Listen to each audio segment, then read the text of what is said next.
오늘 성경 말씀 말라기 1장 1절에서 10절 말씀 보도록 하겠습니다. 구약성경 제일 마지막이죠. 말라기 1장 1절에서 10절까지의 말씀을 우리가 오늘 시간에 봅니다. 한 절씩 돌아가면서 읽도록 합니다. 제가 먼저 1절 말씀을 읽어 가겠습니다. 여호와께서 말라기를 통하여 이스라엘에게 말씀하신 경고라. 여호와께서 이르시되 내가 너희를 사랑하였노라 하나 너희는 이르기를 주께서 어떻게 우리를 사랑하셨나이까 하는도다. 나 여호와가 말하노라. 예수는 야곱의 형이 아니냐. 그러나 내가 야곱을 사랑하였고 에서는 미워하였으며 그의 산들을 황폐하게 하였고 그의 산업을 광야의 이리들에게 넘겼느니라. 에돔은 말하기를 우리가 무너뜨림을 당하였으나 황폐된 곳을 다시 쌓으리라 하였노라. 만군의 여호와를 이르노라. 그들은 쌓을지라도 나는 홀리라. 사람들이 그들을 일컬어 악한 지혜라 할 것이요 여호와의 영원한 진노를 받은 백성이라 할 것이며 너희는 눈으로 보고 이르기를 여호와께서는 이스라엘 지역 밖에서도 크시다 하리라.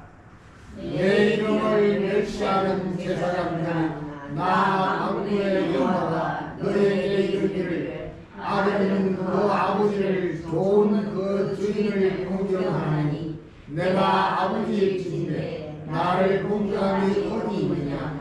내가 주인일진데 나를 두려워함이 어디 있느냐. 하나 너희는 이르기를 우리가 어떻게 주의 이름을 멸시하였나이까 하는도다. 너희가 더러운 떡을 나의 제단에 드리고도 말하기를 우리가 어떻게 주를 더럽게 하였나이까 하는도다. 이는 너희가 여호와의 식탁은 경멸히 여길 것이라 말하기 때문이라. 만군의 여호와가 이르노라. 너희가 문문 희생제물을 바치는 것이 어찌 악하지 아니하며 저런 것 병든 것을 드리는 것이 어찌 악하지 아니하냐. 이에 그것을 너희 성도에게 드려오라. 그가 너를 기뻐했으며 너를 받아주겠느냐. 우리 9절과 10절은 한 목소리로 같이 읽겠습니다. 만군의 여호와가 이르노라. 너희는 나 하나님께 은혜를 구하면서 우리를 불쌍히 여기소서 하여 보라. 너희가 이같이 행하였으니 내가 너희 중 하나인들 받겠느냐. 만군의 여호와가 이르노라. 너희가 내 제단 위에 헛되이 불사르지 못하게 하기 위하여 너희 중에 성전문을 받을 자가 있었으면 좋겠도다. 내가 너희를 기뻐하지 아니하며 너희가 손으로 드리는 것을 받지도 아니하리라. 아멘. 우리 10절까지의 말씀을 읽었습니다. 오늘은 12월 두 번째 주일입니다. 날씨가 상당히 많이 추워졌고요. 주중에는 나라를 시끄럽게 만드는 좀 황당한 사건도 있어서 여러모로 어수선한 시간들이 지금 계속되고 있습니다. 우리 모든 성도님들은 내적으로나 외적으로 다 흔들리지 않고 강건하시기를 주의 이름으로 부탁을 드립니다.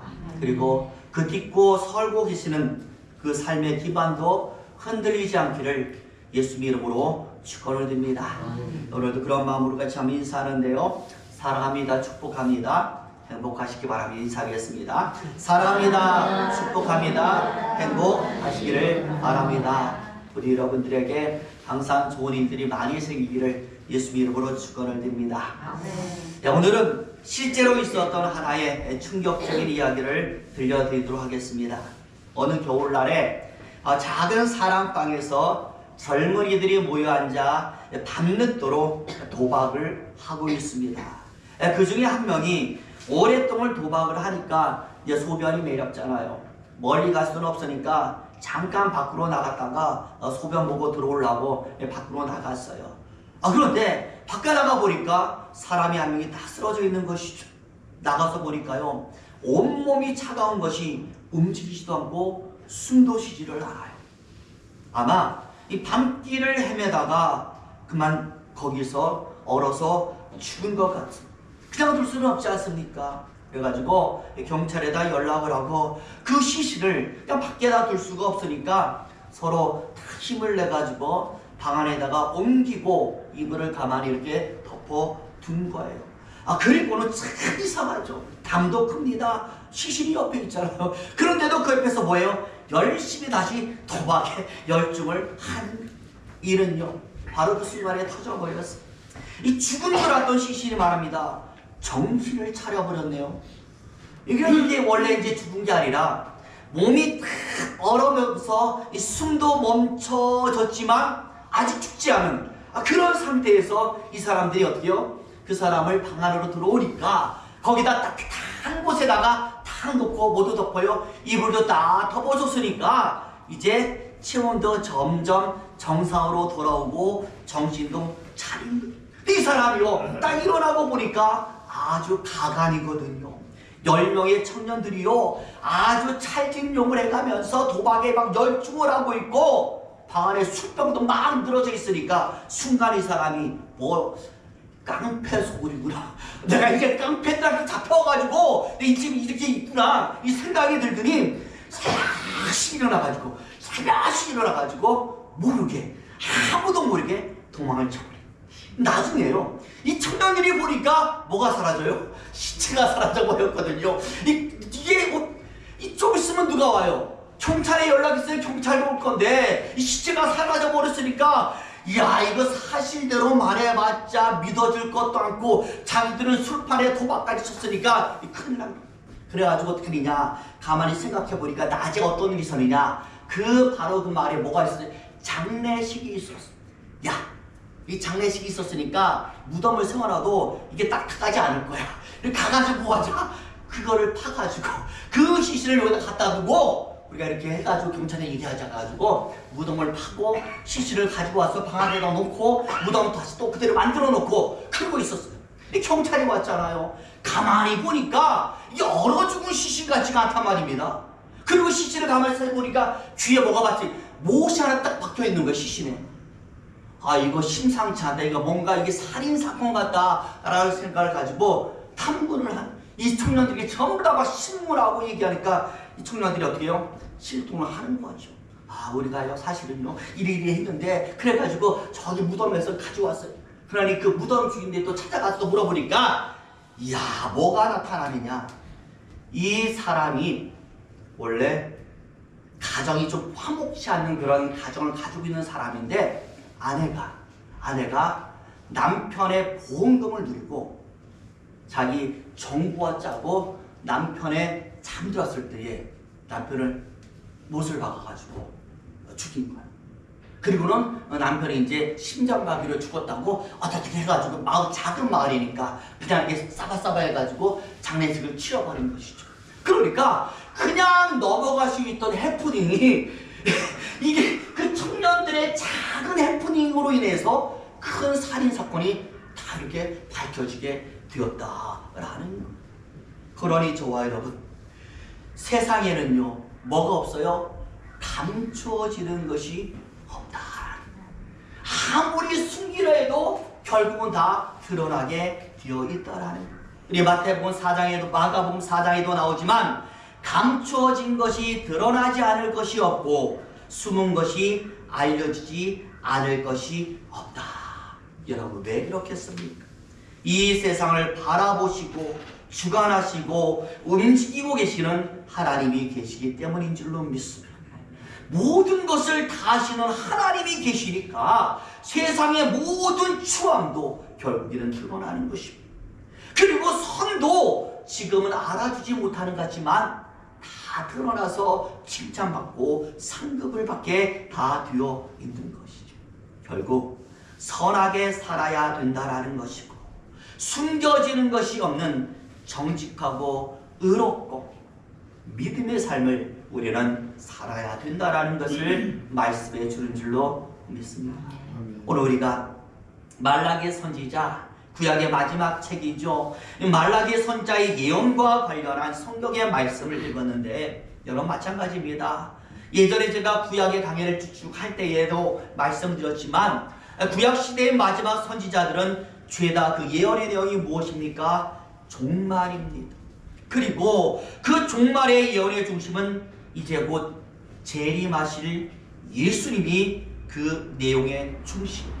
그분 앞에서 세상의 모든 것은 밝게 드러난다라는 것이 예언의 중심의 내용이에요. 그리고 말합니다. 드러난 이유가 무엇이냐라고 할 때 심판이라고 말씀을 하는 것이죠. 모든 것을 다 드러내서 상 받을 사람 상 주시고 벌 받을 사람 벌 주시는 것이 마지막 날에 있게 될 심판의 내용이 되는 것입니다. 오늘 본문의 말씀도 똑같습니다. 말라기 선지자가 예언하는 예언의 중심 여호와의 날이고 그 여호와의 날에 어떤 일이 일어나는가, 제가 지금 이야기한 바로 다시 오실 예수님께서 세상의 모든 것을 다 드러내셔서 상 받을 사람 상 주시고 벌 받을 사람 벌 주신다라는 것이 오늘 본문의 내용이 되는 것. 그러니 그 종말의 날에 너희는 어떤 사람이 되어라? 상 받을 사람이 되어야 된다라고 말씀을 하고 있는 것입니다. 그 말씀을 하나님은 오늘 여러 가지 질문의 형식으로 이야기하는, 상 받아라 라고만 말하면 알아듣지를 못하니까 질문하시고, 그리고 그 질문에 대한 대답을 이스라엘 백성들에게 받고 또 하나님이 질문하고, 이런 식으로 이제 전기가 되는 것이 말라기서의 내용이 되는 것이죠. 오늘 우리가 이 본문에는요, 바로 우리와 관련한 아주 중요한 하나님의 두 가지 질문이 담겨있기 때문에 이제 2024년을 마무리하는 이 12월 달에 오늘 이 말씀, 이 본문의 말씀을 선택하여 보고 있습니다. 자, 오늘 그 첫 번째 질문이 2절 말씀에 나오는데, 2절 말씀 보여주세요. 같이 한번 읽어보면 2절 같이 있습니다. 시작.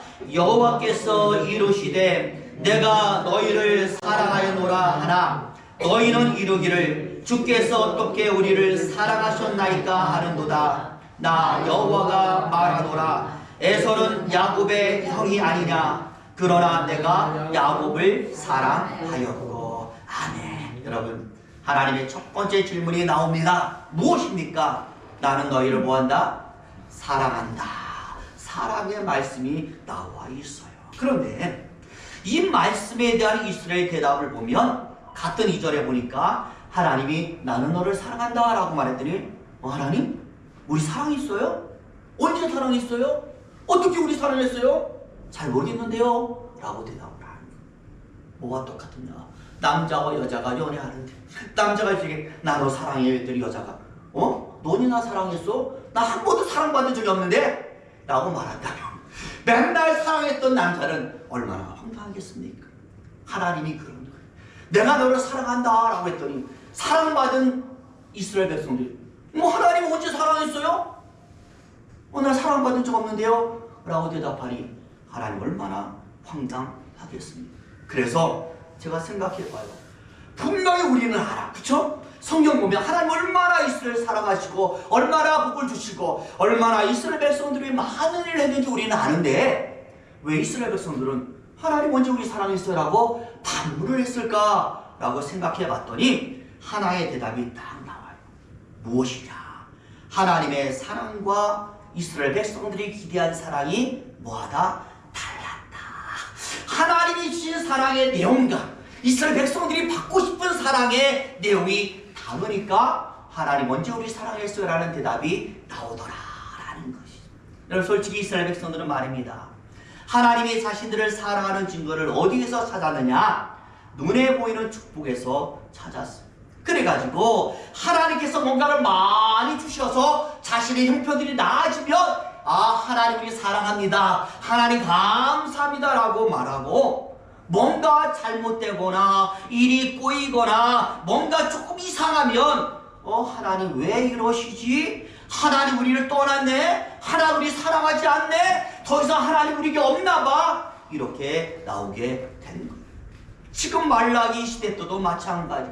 분명히 뭐가 이루어졌어요? 성전 건축이 이루어졌습니다. 그리고 우리 생각하기를 성전이 건축되고 그곳에서 예배드리면 하나님이 역사하니까 큰 부흥이 일어나고 그리고 큰 축복이 내려주고 뭔가 확실하게 변화될 줄 알았는데, 성전 건축이 끝난 지 오래되고 제사와 예배도 차질없이 잘 드려지고 하나님이 하란 대로 말씀대로 다 했는데 자신의 삶은 나아지를 않았다라는, 오히려 바벨론 포로 생활보다도 더 못하고 힘들게 살아가고 있으니까 뭐하는 것이요? 실망하는 겁니다. 그 실망이 또 무엇으로 이루어지냐? 불신으로 이루어지고, 그 불신이 오늘 하나님께서 내가 너를 사랑한다 라고 말할 때 하나님, 이게 사랑의 증거예요? 이상한데요? 이렇게 나오게 되었다라는 것이죠. 자신의 소유 정도로 하나님의 사랑을 확인하려고 하다 보니까 하나님과 이스라엘 백성들의 핀트가 어긋나고 있었다라는, 여러분, 이것은 오늘의 우리도 마찬가지인 줄로 믿습니다. 우리가 2024년 항상 그래요. 한 해를 다 마무리하면서 우리가 항상 생각하는 것은, 만족이 되는 것은 무엇입니까? 뭔가 많은 것을 받고 뭔가 많은 변화가 이루어지면 만족하잖아요. 야, 올해는 정말 잘 됐어. 뭔가 잘 이루어졌어. 내가 잘하고 하나님이 되게 많이 역사하셨어. 그렇지만 뭔가 변화가 없어요. 밋밋해요. 그러면 내가 올해 잘못 산 것 같다, 이런 생각하는 것이 우리의 생각 아니겠습니까? 그런데 실제로 가만히 하나씩 살펴보면 잘못 산 게 아니거든요. 잘된 게 잘못된 게 아니거든요. 그 속에도 뭐가 있어요? 하나님의 살아있고 응답이 있고 능력이 다 있었는데 뭔가 크게 변해야만 그게 하나님의 능력으로 여겨지니까 연말을 정사할 때 변화가 없으면 올해는 그냥 흘렀구나, 이대로 그냥 지나가는구나 라고 생각하는 것이 우리의 형편. 누구와 똑같습니까? 이스라엘 백성들과 똑같습니다. 그러니 저와 여러분, 우리 뭔가 변화를 바라보는 것이 아니라 그 깊은 내면을 바라봐야 될 줄로 믿습니다. 그래서 절대로 우리 형편을 보고서 하나님의 사랑에 대해서 불신하는 일이 없기를 예수의 이름으로 축원을 드립니다. 내가 이래도 하나님을 사랑하고 있고, 내가 저래도 하나님을 사랑하고 있고, 심지어 내가 잘 굴러가 있어도 언젠가 하나님 우리를 불러일으켜 줄 줄로 믿습니다. 그것을 알고 있어야 우리의 일일비하지 않는 신앙의 모습이 우리에게 나타나게 되는 것이죠. 이제 두 번째 질문이 6절에 나와 있습니다. 좀 길지만 우리 6절 말씀 들고 6절 보여주세요. 같이 있습니다. 내 이름을 멸시하는 제사장들아, 나 만군의 여호와가 너에게 이르기를, 아들은 그 아버지를, 종은 그 주인을 공경하나니 내가 아버지일진데 나를 공경함이 어디 있느냐? 내가 주인일진데 나를 두려워함이 어디 있느냐 하나, 너희는 이르기를 우리가 어떻게 주의 이름을 멸시하였나이까 하는도다. 아멘. 6절에 보니까 어떤 단어가 나와 있냐면 공경이라는 단어가 나와요. 나는 너희를 사랑한다 라고 했던 하나님이, 두 번째는 너희는 왜 나를 공경하지 않느냐? 나는 너희를 사랑하고 아들처럼 그렇게 여겨주고 모든 것 다 줬는데 왜 너희는 나를 공경하지 아니하느냐 라는 것이 두 번째의 질문으로 나오고 있습니다. 여러분, 여기서 공경은요, 인정입니다. 너희는 왜 나를 뭐한다? 인정하지 않느냐. 다른 말로 바꾸면 입으로 나를 아버지라고 부르면서 맨날 아버지 하나님 부르면서 너 왜 나를 아버지처럼 대하지 않느냐는 거예요. 우리가 생각해 봐야 되지 않겠습니까? 우리가 하나님을 아버지라고 부르면서 진짜로 내 육신의 아버지처럼 하나님을 공경하고 있는지, 그렇게 하나님을 인정하고 있는지. 그래서 내 가정의 주인, 아버지요 남편이 무엇입니까? 가장이라고 하잖아요. 가정을 책임지는 자고 가정의 우두머리를 우리 가정이라고 하고 아버지라고 말씀을 하고 있습니다. 근데 정말로 우리가 세상 살아가면서 하나님을 내 가정의 주인, 내 가정의 우두머리, 내 가정의 제일 윗부두로 생각하면서 그렇게 행동했느냐? 이것은 이스라엘 백성만이 아니라 우리에게도 하나님이 말씀하시는 그러한 하나의 질문인 줄로 믿습니다. 근데 이스라엘 백성들은 또 뭐라고 말하고 있어요? 마지막 보면 우리가 어떻게 주의 이름을 멸시했습니까? 하나님 공경하잖아요. 아버지라고 부르고 있잖아요. 우리가 언제 그렇게 했어요? 라고 말하니까 하나님이 증거로서 뭘 말하느냐? 너희가 드리는 제사, 너희가 드리는 제물, 너희가 하는 금식 한다고 하는데 그게 진짜 하는 거냐? 제대로 하고 있느냐? 한번 보자라고 나와 있는 것이죠. 그러면서 말씀하기를 너에게 오는 손님을 대접할 때도 그렇게 하지 않겠다. 정말 너희 집안에 오는 손님에게 대접하는 것으로 그렇게 하지 않을 것이다 라고 말하면서 하나님께서는 섭섭함을 그렇게 말씀을 하고 있었다라는 것이죠. 결국 하나님께 드려지는 모든 것이 뭐하지 않았다라는 것일까요? 구별되지 않았다라는 것이죠. 마음이 들어있지 않다나 정성이 들어있지 않다라고 말씀을 하는 것입니다. 저와 여러분, 우리 하나님은요, 우리가 매일 만나는 세상의 사람들, 그리고 접대하거나 대접하거나 하는 그런 귀한 손님들과는 차원이 다른 분인 줄로 믿습니다. 완전히 홀로 계신 하나님이시고 우리를 만드시고 구원하신 오직 단 하나뿐인 구원자이십니다. 세상의 모든 것을 주관하시는 세상의 주인이십니다. 바로 그분이 여호와 하나님이에요. 그분이 우리 아버지라는 것을 우리는 기억하면서 진실로 하나님을 하나님으로 인정하며 살아가는 것이, 그것이 바로 신앙의 가장 기본이라는 것을 생각하면서 우리의 삶을 한번 돌아보고 앞으로 우리가 하나님께 어떻게 할 것인가 라는 것에 대한 결단을 우리는 내려야 될 줄로 믿습니다. 프랑스의 한 박물관에 가면은요, 대여의 목걸이라고 불리는 아주 진귀한 핑크색 진주가 전시되어 있다라고 합니다. 프랑스 정부가요, 정말로 정성으로 이 목걸이를 구했고 도난을 방지하기 위해서 정교하게 만들어진 방탄 유리안의 목걸이를 전시를 했어요. 참 이상하죠? 전시된 지 한 달밖에 안 됐는데 진주의 색깔이 달라지는 거예요. 아주 색깔이 흩어지고 색깔이 자꾸만 변하는, 가짜가 아니라 진짜 천연 전주인데 색깔이 변하니까 전문가를 불러서 조사를 했어요. 그랬더니 어떤 결과가 나느냐, 그 중에 한 학자가 이야기하는데요, 이 진주는 아주 특별해가지고 사람의 몸에서 떼어 있으면 빛을 잃어버린다라는 거예요.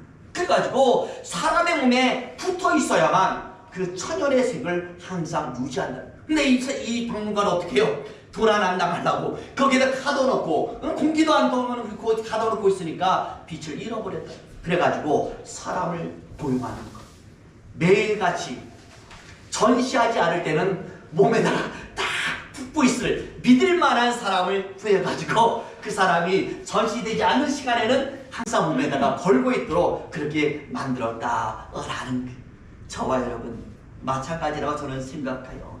오늘 우리가 읽은 이 성경 저자가 말라기인데 그 이름의 뜻이 무엇입니까? 나의 사자라는 뜻. 말라기가 하나님의 사자로서의 역할을 항상 충실하게 담당했다라는 건 말씀하는 것 아니겠습니까? 그래서 말라기를 통하여서 이 성경을 읽는 모든 사람도 누구처럼, 말라기처럼 세상에서 충실한 나의 사자가 되라라고 하나님 말씀하는 것.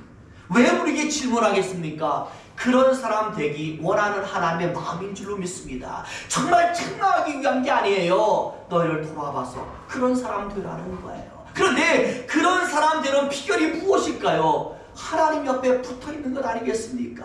그 진주가 사람 몸에서 떨어지지 않아야만 빛을 발하는 것처럼 성도는 하나님께 붙어있어야만 빛이 나는 줄로 믿습니다. 그래야 은혜가 멀어지지 않아요. 그래야 빛이 나고 능력이 항상 가까이 있게 되어지는, 우리가 그동안 스가랴 환상을 통하여 하나님의 말씀을 배웠잖아요. 마지막 날에 하나님이 너에게 이렇게 역사할 것이다 라고 했는데 그 이유가 무엇입니까? 우리를 사랑하기 때문에. 그래서 우리가 변하지 않게 만들기 위해서 세상 종말의 날에 심판받지 않고 상받을 자 되라고 그렇게 능력 주는 것 아니겠습니까? 내가 이렇게 보호하고 있으니까 안심하라고 그렇게 말씀하는 것 아니겠습니까? 그러니 항상 하나님 옆에서 하나님신이 은혜로서 누가 되라? 예수를 만들어가는 사람, 예수의 능력을 가진 사람, 그런 사람이 되라고 우리에게 말하는 것이 스가랴 선자의 환상이었고 오늘 말라기서를 통해서 우리에게 질문하시는 하나님의 의도가 되는 줄로 믿습니다. 부디 저와 여러분 부탁드립니다. 부디 하던 대로 열심히 계속 기도하시길 바랍니다. 계속 예배 드리시기 바랍니다. 계속 하나님의 이름을 그 입술에 달고 사시길 바랍니다. 우리는 사람이에요. 연약해요. 예배 드리다가도 못 드릴 수도 있어요. 실망하여 낙심하여 좌절하여 멈추지 마시고요. 그렇다면 그 다음날에 또 한 번 더 하시길 바랍니다. 그래서 멈추지 않고 하나님께 우리 열심히 끝까지 달려가서 하나님도 인정하시고 우리도 인정하고 언제나 하나님과 우리 살이 돈독해져서 정말 하나님을 공경하는 마음, 하나님의 사랑 우리가 항상 기대하면서 그렇게 살아가시기를 예수 이름으로 축원을 드립니다.